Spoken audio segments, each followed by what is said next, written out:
Hello guys, welcome to my Badami vlog. So 2 days ಹಂಪಿನಲ್ಲಿ ಆದಮೇಲೆ ನಾವು ನೆಕ್ಸ್ಟ್ ದಿನ ಬಂದಿದ್ದು ಬಾದಾಮಿನಲ್ಲಿ ಫಸ್ಟ್ ರೆಡಿ ಆಗಿಬಿಟ್ಟು ಹೋಟ್ಲಲ್ಲಿ ಚೆಕ್ ಇನ್ ಆಗಿ ರೆಡಿ ಆಗಿಬಿಟ್ಟು ವಿ ವೆಂಟ್ ಟು ಬನಶಂಕರಿ ಅಮ್ಮನ್ ಟೆಂಪಲ್. ಆ್ಯಂಡ್ ದೇವ್ರು ಎಷ್ಟು ಚೆನ್ನಾಗಿತ್ತು ಅಂದರೆ ಅಷ್ಟಿಷ್ಟಲ್ಲ.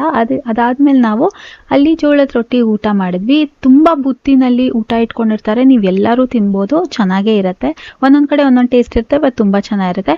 ಅದಾದಮೇಲೆ ನಾವು ಬಾದಾಮಿ ಕೇವ್ಸ್ಗೆ ಹೋದ್ವಿ. ಆಟೋನಲ್ಲಿ ಒಂದು ಕಡೆ ಸ್ಟಾಪ್ ಮಾಡಿಬಿಟ್ಟು ಆಟೋನಲ್ಲಿ ಹೋಗಬೇಕಾಯ್ತು. ಅವ್ರು ಕೇವ್ಸ್ ತನಕ ಬಿಡ್ತಾರೆ. ಆಮೇಲೆ ನಾವು ಆಟೋ ಡ್ರೈವರ್ಗೆ ಹೇಳಿದ್ವಿ ಇನ್ಯಾವುದಾದ್ರು ಪ್ಲೇಸ್ ಇದ್ರೆ ತೋರಿಸಿ ಅಂತ.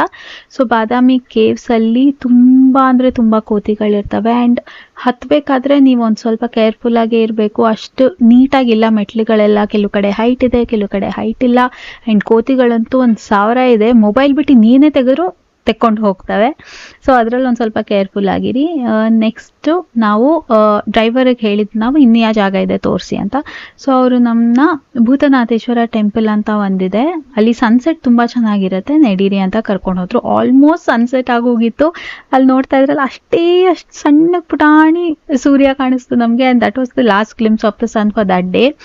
ಬಟ್ ಜಾಗ ತುಂಬ ಚೆನ್ನಾಗಿತ್ತು. ನಾನು ಸ್ಕೂಲ್ ಡೇಸಲ್ಲಿ ಇದ್ದಾಗ ಹಂಪಿ ಬಾದಾಮಿನ ತುಂಬ ಬಂದಿದ್ದೀನಿ, ಬಟ್ ಈ ಜಾಗ ನಾನು ನೋಡೇ ಇರಲಿಲ್ಲ ಯಾವತ್ತು. And this was a very nice place.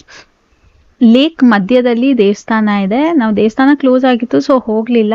But ಇಲ್ಲಿ ಕೂತ್ಕೊಂಡು ಸನ್ಸೆಟ್ ನೋಡೋಕ್ಕೆ ತುಂಬ ಅಂದರೆ ತುಂಬ ಚೆನ್ನಾಗಿತ್ತು. ನೆಕ್ಸ್ಟ್ ಟೈಮ್ ನೀವು ಈ ಪ್ಲೇಸ್ಗೆ ಹೋದಾಗ ಖಂಡಿತ ಟ್ರೈ ಮಾಡಿ. ಈ ಜಾಗ ತುಂಬ ಅಂದರೆ ತುಂಬ ಚೆನ್ನಾಗಿದೆ. ಆನ್ ದ ವೇ ಬರ್ತಾ ನಮಗೆ ಗಿರ್ಮಿಟ್ಟು ಟೀ ಎಲ್ಲ ತುಂಬ ಚೆನ್ನಾಗಿ ಕಾಣ್ತಾ ಇತ್ತು. Apparently Badami is famous for ಬೆಲ್ಲದ ಟೀ.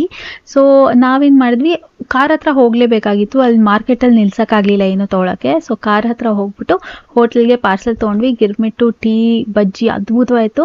ರಾತ್ರಿ ಡಿನ್ನರ್ಗೆ ಮೊಸರನ್ನ ತಿಂದ್ವಿ. And that was it. Thank you so much.